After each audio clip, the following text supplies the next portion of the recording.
যারা বাইক চালান নিয়মিত, আয়োজনটা এবারে তাদের জন্য। হুটহাট কোমরে, ঘাড়ে কিংবা পায়ে ব্যথায় ভুগছেন, কিন্তু নজর দিচ্ছে না তাতে।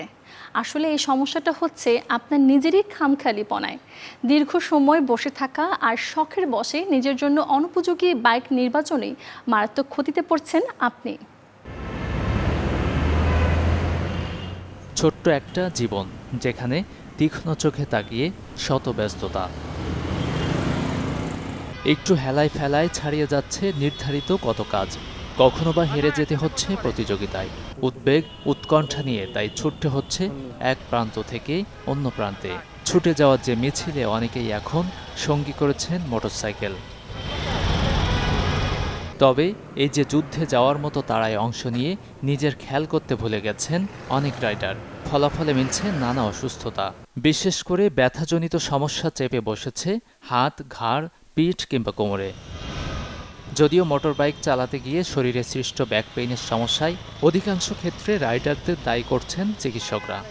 কিছু বাইক আছে যেগুলো একদম সামনের দিকে ঝুঁকে কন্টিনিউয়াস আপনাকে চালাতে হয়, এগুলো কিন্তু আনহেলদি।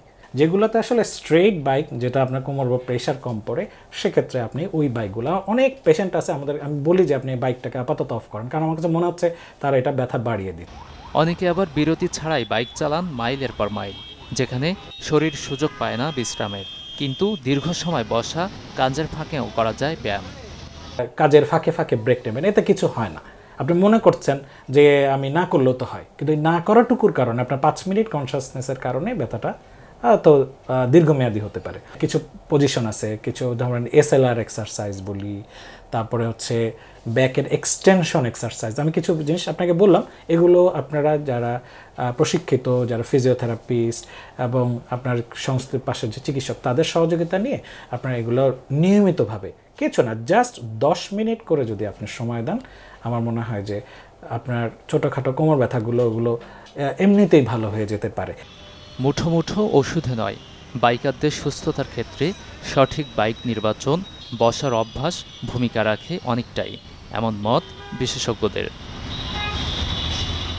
গাজী আনিস, চ্যানেল 24, ঢাকা।